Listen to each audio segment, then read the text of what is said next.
Hər vaxtınız xeyir olsun. Salamlayıram hər birinizi. Bugünkü izahımız Dr. Norman Webb'in dərin bilik nəzəriyyələrindən danışacağıq. Dərin bilik səviyyələri nəzəriyyəsindən. Baxın, dərin bilik səviyyələri, yəni burada ölçülən nəticə biliyin dərinliyidir. Yəni şagird bir məsələni həll etmək üçün nə qədər dərindən düşündü? Məsələ odur. Dərindən düşünməsini ölçür. Əsas məqsəd odur. Şagird tapşırığı yerinə yetirən zaman nə qədər dərin düşündür və buna əsasən idrak mürəkkəbliyinə əsasən nəzəriyyənin mahiyyəti odur. Şagirdin idrak baxımından hansı mürəkkəb addımları atdı və bu baxımdan 4 yerə bölünübdür. 4 mərhələsi var dərin bilik səviyyələrinin. İndi bu mərhələlərə çatmamışdan əvvəl burada yazılanları, qeydlərimizi oxuyağın, başa düşəyin, sonra mərhələlərinin tək-tək izahını verəcəm. Dr. Norman Webb'in dərin bilik səviyyələri nəzəriyyəsi diqqəti yalnız şagirdin nə etdiyinə deyil və ya hansı işi yerinə yetirdiyinə deyil, həmin tapşırığı yerinə yetirmək üçün nə qədər dərin düşünməli olduğuna yönəldir. Yəni şagird tapşırıq həll etmək üçün nə qədər dərin düşündüyünü göstərən bir sistemdir. Kifayət qədər açıq və net cümlədir. Aydındırmı? Sonra dərin bilik səviyyələrində bir əsas məqsəd nədir? Bax, əsas məqsəd yenə də deyirəm ki, əsas məqsəd düşünmə dərinliyini artırmaqdır. Yəni, bu nəzəriyyələri tətbiq etməklə müəllim şagirdin düşünmə dərinliyini artırır. Yəni, şagird bir mərhələdə qalmasın. Məsələn, faktiki biliklərlə, əzbərçi biliklərlə qalmasın. Onun düşünməsini dərinləşdirir ki, nəyə görə? Çünki bugünkü günümüz onu istəyir. Bu nəzəriyyənin də mahiyyət olaraq odur ki, şagird xatırlama mərhələsində qalanda, onda inkişaf getmir. Bir mərhələdə əzbərçi biliklərlə qalır, heç bir inkişaf getmir. Şagird məlumatı sadəcə xatırlaması deyil, onu anlayaraq istifadə etməsi və daha dərin düşünməsi bacarığını inkişaf elətdirir dərin bilik səviyyələri. Sonra, bu çərçivə sayəsində müəllimlər sadəcə mövzuya uyğun fəaliyyətlər seçmirlər. Həm də həmin fəaliyyətin şagirdə hansı səviyyədə düşünmə yükü qoyduğuna qərar verirlər. Bilirsiniz, bu nə deməkdir? Yəni, dərin bilik səviyyələri müəllimlərə tapşırıqları elə planlaşdırmağa kömək eləyir ki, əziz müəllimlər, şagirdlər sadəcə əzbərləməsinlər, həm də təhlil etsinlər, tətbiq edə bilsinlər, yaradıcı yanaşa bilsinlər, analiz eləyə bilsinlər, sintez eləyə bilsinlər, yeni layihələr hazırlaya bilsinlər. Bax, bütün buna görə buna şərait yaradır. Yəni, deyir ki, əziz müəllim, sən ona sadəcə yadda saxlayacağı bir məlumatlar vermə. Yadda saxlayacağı bir tapşırıqlar vermə. Yadında saxladıqlarını anlaya bilsin, tətbiq eləyə bilsin, təhlil eləyə bilsin, fərqləndirsin, yeni yanaşma yaratsın, yeni situasiyalarda uyğunlaşdırma apara bilsin. Məqsəd budur. Webb'in dərin bilik səviyyələrinin 4 mərhələsi var. Gəlin, baxaq, görün bu mərhələlər hansılardır? Bunlar hər birisi bir-biri ilə əlaqəlidir. Baxın, burada danışacağıq ilk olaraq birinci səviyyə, xatırlamaq mərhələsi. Xatırlamaq mərhələsi sizə idraki taksonomiyadan tanışdır. Bloom idrak taksonomiyasının birinci mərhələsi ilə birə-bir uyğundur. Birinci səviyyədə əsas məqsəd şagirdin yaddaşından məlumatı geri çağırmaqdır. Yəni, şagirdin yaddaşında müəyyən məlumatları var, yadına salacaq, cavab verəcək. Qutardı, getdi. Sadəcə əzbəri biliklərdir. Əzbəri, faktiki biliklərdir, beynində olan. Onları yadına salacaq, cavab verəcək. Şagird faktları, terminləri, tərifləri, adları, düsturları və sadə qaydaları xatırlayır və yenidən ifadə edir. Bu qədər asandır. Burada idrak fəaliyyəti nisbətən aşağı səviyyədədir. Yəni, hələ də şagird burada dərindən heç bir şey düşünmür. Yadına salır, cavab verir. Yəni, şagird məlumatı xatırlayır, lakin dərin şəkildə işləyib dəyişdirmir. Heç bir şey eləmir. Yadına salır, cavab verir. Yəni, yadına saldığını nə qruplaşdırmır, nə ümumiləşdirmir, nə bir şey eləmir, heç bir şey eləmir. Yadına salacaq, cavab verəcək. Bu mərhələdə şagird kim, nə, harada, nə vaxt tipli sadə suallara cavab verir və salam. Terminləri, anlayışları, tərifləri əzbərdən deməyi və s. bura aiddir. Xatırlama tipli tapşırıqların öyrənməsinin bazasını təşkil edir. Lakin bu səviyyədə qalmaq şagirdin düşünmə dərinliyini məhdudlaşdırır. Şagird bu səviyyədə deyir, qala bilməz. Düşünmə dərinliyi məhdudlaşdırılır burada.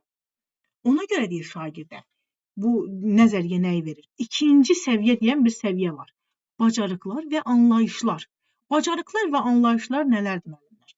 Bacarıqlar, yəni birinci səviyyədə xatırladıqlarını anlayır anlayışlar və bacarığa çevirə bilir. Yəni bu mərhələdə artıq şagird nə edə bilər? Öyrəndiklərini tətbiq edə bilər. Tətbiqini bilir. Baxın, birinci səviyyədə müəllimlər, bir dənə bir şey qeyd edeyim var ki, bax, şagird sadə düsturlarla məsələ misal həll edirsə, bu xatırlama mərhələsidir. Sadə düsturlarla həll edəcək. Burada mürəkkəb bir versiya yoxdur. Sadə şəkildə. Amma ikinci mərhələdə artıq o faktiki biliklərini anlayıbdır, başa düşübdür, mahiyyət olaraq. Bu səviyyədə şagird artıq sadəcə xatırlamır nəyisə. Hansısa bir şey xatırlamır. Həm də öyrəndiklərini bacarıq və anlayışlardan istifadə edir. Öyrəndiklərindən, bazasında onları artıq mahiyyət olaraq başa düşübdür və onlardan istifadə edə bilir adam. Bir növ konseptual biliyə çox bənzəyir. Bilik olaraq konseptual biliyə, prosedural biliyə də bənzəyir. Məsəl üçün, bir prosesi necə həyata keçirmə ardıcıllığını bilir, addımlarla necə həyata keçirəcəyini bilir artıq bacarıqlar və anlayışlar səviyyəsində. Sonra ümumiləşdirmə apara bilir, qruplaşdırma apara bilir, izah eləyə bilir. Bunları eləyə bilirsə, deməli şagirddə konseptual və prosedural bilik var deməkdir. Və bir şeyi anlayır və bacarıq şəkildə tətbiq edir. Praktik təfəkkür də var burada. Praktiki olaraq tətbiq var burada. Bu mərhələdə müəyyən dərəcədə idrak, emal tələb olunur. Müəyyən qədər, dərin yox, hələ də çox dərin deyil. Yəni bildiklərini anlayır və onlar anladıqlarına əsasən müəyyən işlər görür. Dərinləşməkdir hələ də. Yəni ki, şagird məlumatı başa düşür, izah edir, anlayışlar arasında əlaqə qura bilir, müqayisə edir, nümunələr gətirir. Məsəl üçün, müqayisə edir, nümunələr gətirir. Bunlar hamısı nəyisə anlayasan ki, bunları eləyə biləsən, düzdürmü? Və bu da anlayışlar, bacarıqlar və anlayışlar səviyyəsinə daxildir. Yəni, burada da hələ ki, dərinləşmə getməkdir. Şagird məlumatı sadəcə xatırlamır, deyir, bax burada. Onu təşkil edir, müqayisə edir, qruplaşdıra bilir, aralarındakı əlaqələri göstərə bilir. Yəni, burada əsas məqsəd biliyi sadəcə sadə, lakin şuurlu şəkildə işlətməkdir. Əsas məqsəd deyil, biliyi sadə şəkildə, lakin şuurlu şəkildə işlətməkdir. Yəni, anlayırsan, istifadə edirsən. Məsələn, düstura əsasən məsələ həlli var burada. Anlamaq mərhələsidir, prosedural bilik görəcəksiniz, tətbiq görəcəksiniz burada, bu tipli situasiyaların içərisində. Oxşar və fərqlinin müqayisəsi var ki, bu da bacarıqlar və anlayışlardır. Bir şeyi insan anlamalıdır ki, oxşar və fərqli cəhətlərini müqayisə edə bilsin. Verilmiş situasiyada baxacaqsınız ki, yəni verilmiş situasiya düşünmə dərinliyi baxımından hansı səviyyəyə uyğun gəlir? Xatırlamağa uyğun gəlirmi? Yoxsa burada şagird müəyyən bir şeyləri anlayır, tətbiq mi eləyir? Yoxsa gələcək artıq 3-cü səviyyə strateji düşünürmü? Yoxsa genişləndirilmiş düşünmə varmı burada? Bunlara baxacaqsınız müəllimlər. İndi bunu oxuyaq hələkilik. Məsələn yazmışam. 2 personajı, 2 hadisəni və ya 2 anlayışı müqayisə eləyə bilir. Nəyin hesabını eləyir? Çünki anlayışı var, anlayıbdır. Müəyyən hadisələr barəsində anlayışı var və müqayisə etməyi bacarır və s. İkinci səviyyədə şagird yalnız faktları xatırlamır. Həm də onlardan sadə şəkildə işləyir, əlaqələndirə bilir. Öyrəndiklərini bir-birinə əlaqələndirə bilir, uyğunlaşdıra bilir. Bununla belə düşünmə hələ də strateji düşünmə səviyyəsinə gəlib çatmayıb, əziz müəllimlər. Hələ də strateji səviyyəyə gəlib çatmayıb. Aydındırmı? Dedik ki, ikinci mərhələdə nə var? İkinci mərhələdə qruplaşdırmaq, müqayisə etmək, oxşar və fərqliliyi tapmaq, yəni biliklərdən müəyyən qədər istifadə eləmək. Cədvələ əsasən nəyisə izah etmək var burada və s. Situasiyalar üzərində daha da möhkəmlənəcək. Və gəlirik artıq 3-cü səviyyə, strateji düşünmə. Strateji düşünmə nədir müəllimlər? Strategiyalar müəyyənləşdirir. Bir növ burada metakognitiv bilik görəcəksiniz. metakognitiv biliyə çox bənzəyir. Demirəm, ha, birə-bir eynidir. Bənzəyir. Bu səviyyədə şagird artıq öyrəndiyi məlumatı sadəcə tətbiq etmir, həm də strateji şəkildə düşünür. Onu yeni situasiyalarla uyğunlaşdıra bilir. Bu bilirsiniz nəyə bənzəyir? Misal üçün, deyir ki, öyrəndiyi məlumatı sadəcə tətbiq etmir. Bax, ikinci mərhələdə bacarıqlar və anlayışlarda hər hansısa bir öyrəndiklərini anlayır, gedir tətbiq eləyə bilir, düzdürmü? Amma burada nə edir? Sadəcə tətbiqlə kifayətlənmir. Həm də düşünür ki, məsələn, bir məsələni həll etmək üçün mənim öyrəndiyim hər hansısa bir yol varsa, onu ora tətbiq eləmişəmsə, mən bu yolu daha başqa yeni situasiyalarda da tətbiq eləyə bilərəm, deyir. Strateji düşünür də adam. Bir şeyi, bir məsələ tətbiq eləyirsə bir düsturlu, oradan uğurlu bir nəticə əldə alıbsa, deyir ki, hə, bunu qeyd kimi götürür özündə. Deyir ki, hə, bax, mən bu strategiyanı yeni başqa situasiyalarda da, çətin məsələ misal həllində də tətbiq eləyə bilərəm. Adam strategiyalıdır, adam strategiyalı düşünür. Aydındırmı? Birinci bunu yadda saxlayacaqsınız. Bu mərhələdə şagird məlumatları təhlil eləyə bilir. Təhlil var burada. Seçim edə bilir, fərziyyələr irəli sürə bilir, qərar verə bilir və qərarını əsaslandıra bilir. Bax, deyirik ki, yeni situasiyaya tətbiq eləmək var da burada. Biliklərini əvvəl tətbiq eləyirdi, sonra həmin o tətbiqlərdən düşünür ki, başqa məsələ misal həllində də tətbiq eləyə bilərəm mən bunu. Və onun nəyə görə həmin plan onun üçün uğurludursa, o fikrini əsaslandıra bilir. Yəni, problem üzrə fərqli yanaşmaları qiymətləndirə bilir. Məqsədə uyğun variant seçir və seçiminin səbəbini adam əsaslandıra bilir. Bax, bu strateji düşünmədir. Problem üzrə fərqli yanaşmalar edirəm. Kim eləyir? Mən özüm eləyirəm. Sonra başlayıram özüm qiymətləndirmə aparıram. Özüm üçün məqsədə uyğun variant seçirəm və öz seçimimin səbəbini izah edirəm. Görürsünüz, müəllimlər? Bu adam artıq strateji düşünə bilir. Fikir əsaslandırmaq var burada. Öz fikrini əsaslandırmaq var burada. Nəyə görə bu strategiya mənim üçün uğurludur? Onu əsaslandıra bilirəm, sübut eləyə bilirəm mən. Aydındırmı? Fərqli mənbələri təhlil etmək, arqumentlər formalaşdırmaq var burada. Hamısı açar sözlərdir. Başa düşürsünüz, müəllimlər? Sonra, burada nə var? 4-cü səviyyəyə gəlirik. Genişləndirilmiş düşünmə. Artıq bu səviyyədə şagird daha geniş düşünəcək. Adından göründüyü kimi. Genişləndirilmiş düşünmədə nə görəcəksiniz? Bax, burada diqqət yetirin. Diqqət yetirin ki, bu səviyyədə həm zaman, həm də ki, görülən işin idraki səviyyəsi, dərinliyi əsas götürülür. Bax, 4-cü səviyyədə OEB-in bilik səviyyəsi çərçivəsində ən yüksək idrak səviyyəsidir. Ən yüksək. Başlayanda mən sizə dedim, müəyyən bir iş zaman ala bilər. Baxacaqsınız ki, zaman gedibdir, zaman var. Amma onun içində hansısa bir idraki dərinlik yoxdur. Sadəcə bildiyi bazalardan istifadə edib, müəyyən bir çətin düsturlardan istifadə edib, nəsə bir məsələ həll edibdir. Amma gün axşamatan vaxtı yeyib adamın. Burada dərinlik yoxdur. Bu dərinliyi elə götürəcəksiniz ki, bax, bu dərinlikdə genişləndirilmiş düşünmənin ən dərin mərhələsidir. Burada nə görəcəksiniz? Araşdırma, sintez, yeni yolların tapılması, daha geniş problemlərin ətrafında bir araşdırma görəcəksiniz. İndi baxın, bu mərhələdə şagird artıq təkcə bildiyi qayda və anlayışları tətbiq etmir. O, zamanla topladığı bilik və bacarıqları birləşdirərək onları çox mərtəbəli, çox mərhələli, tənqidi və yaradıcı düşünmə prosesində idarə edir. Burada bir növ fənlər arası inteqrasiya görəcəksiniz. Yəni, fənlərdən topladığı bilik və bacarıqlardan istifadə edərək geniş bir şəkildə bir problem həll edir. Yeni təkliflər irəli sürür, araşdırma aparır, sintez var burada. Situasiyaya baxanda görəcəksiniz ki, ən geniş düşünmə formasıdır. Geniş bir şəkildə düşünmə tələb edir bu şagirddən.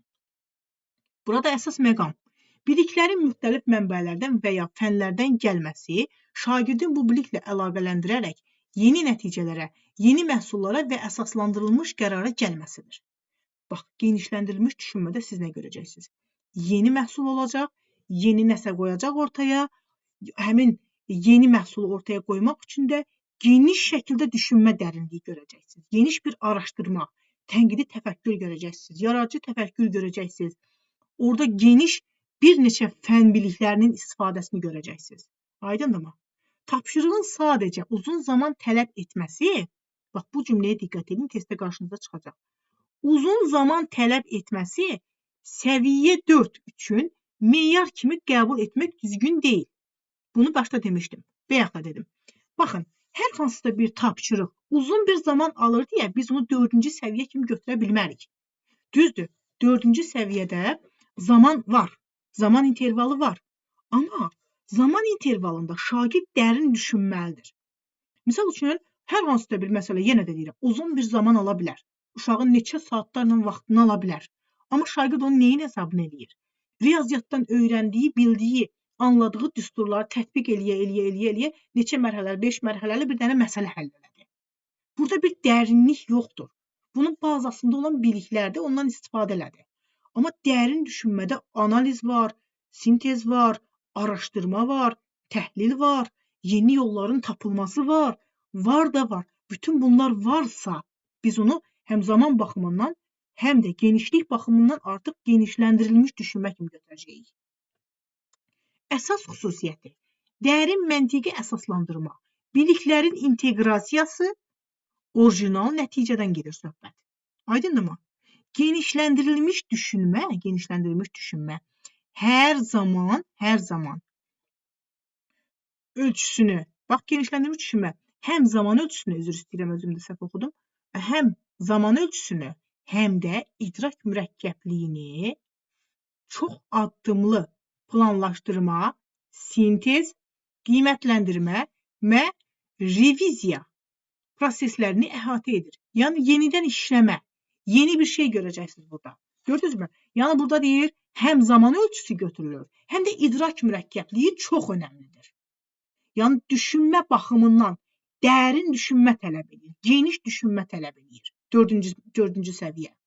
Bu səviyyədə şagird adətən müxtəlif mənbələrdən məlumat toplayır. Mətnlər, tədqiqatlar, statistika, müşahidələr və s. məlumat toplayır. Bu məlumatları təhlil edir, uyğun olanları seçir, əlaqələndirir, sintez edir, öz mövqeyini formalaşdırır və arqumentlərlə müdafiə eləyir. Özünün mövqeyi olur, özünün bir münasibəti olur və nümunələrlə öz mövqeyini əsaslandıra bilir, müdafiə eləyə bilir. İşini mərhələlər üzrə planlaşdıra bilir adam. Gedişat zamanı ehtiyac olduqda ona yenidən baxır, düzəliş edir, təkmilləşdirir. Baxın, görürsünüzmü? Nə qədər dərindən, nə qədər geniş bir şəkildə düşünmə tələb edir bu mərhələ. Görürsünüzmü müəllimlər? Yəni testə baxanda çaşmırıq. İndi bir də başa dönürük, görüm hansı mərhələ bizdən nəyi istədi. Dedik ki, birinci mərhələ faktoloji biliyə bənzəyir. Faktoloji biliklər və xatırlama mərhələsinə bənzəyir. Sadəcə burada faktiki biliklər var, şagirdin yaddaşından onu geri çağırırıq. Qutardı getdi. İkinci səviyyə. Bacarıqlar və anlayışlar olaraq bilirik bu səviyyəni. Burada anlayışlar, yəni faktiki biliklərimizi anlamaq və tətbiq var burada. Başqa bir şey eləmirik. Anladıqlarımızı tətbiq eləyirik. Nə strategiya müəyyənləşdiririk, nə burada geniş bir düşünmə yoxdur. Anlayırıq, anladıqlarımızı tətbiq eləyirik. Burada bir prosedural bilik görəcəksiniz. Belə deyək də, elə yadda saxlayın. Prosedural bilik, tətbiq, konseptual bilik görəcəksiniz və salam. Dedik, ikinci mərhələdə şagird məlumatları başa düşür, izah edir, anlayışlar arasında əlaqə qura bilir, müqayisə edir və nümunə gətirə bilir və s. Bu da bizim ikinci səviyyəmiz. Aydındırmı? Üçüncü səviyyədə şagird artıq strateji düşünə bilir. Metakognitiv biliyə bənzəyir, müəllimlər. Metakognitiv biliyə bənzəyir. Artıq şagird strateji düşünə bilir. Şagird problemin həlli üçün strategiya müəyyənləşdirə bilir. Strategiya ilə həmin problemi həll etdikdən sonra həmin strategiyalardır, mən fərqli yeni situasiyalara da uyğunlaşdırır. Ki, başqa misal məsələnin həlli üçün də mən bu strategiyalarım uğurludur və fikrini əsaslandıra bilir. Aydındırmı? Bu, strateji düşünən şagirdin göstəriciləridir. Situasiyada baxacaqsınız ki, yəni hələ də bu genişləndirilmiş düşünməyə çatmayıbdır. hələ də çatmayıbdır. Burada nə var? Açar məqam kimi yadda saxlayırsınız ki, müqayisə edir. Təhlil var burada, nümunələrlə fikrini əsaslandıra bilir. Bu şəkildə yadınızda saxlayırsınız, çıxır gedir. Yəni burada da qeyri-adi bir şey yoxdur. Fikir əsaslandırmaq, müqayisə etmək burada var. Strategiya müəyyənləşdirmək burada var. Məsəl üçün, strategiya müəyyənləşdirir və strategiyasının nəyə görə uğurlu olduğunun səbəbini mənə izah eləyə bilir, fikirlərini əsaslandıra bilir. Məsələn, 4-cü səviyyə necə yadda saxlayırıq? Genişləndirilmiş düşünmə. Görəcəksiniz situasiyada araşdırma varmı? Sintez varmı? Yeni yolların tapılması varmı? Daha geniş bir problem ətrafında araşdırma tələb edirsə, artıq onu siz genişləndirilmiş düşünmə götürəcəksiniz, müəllimlər. Yaxşımı? Yəni, bu boyda izahın mahiyyət olaraq, lakanik olaraq izahı buydu, müəllimlər. Testlər üzərində də biraz da möhkəmləndirəcəyik. Sağ olun, özünüzdən müğayət olun.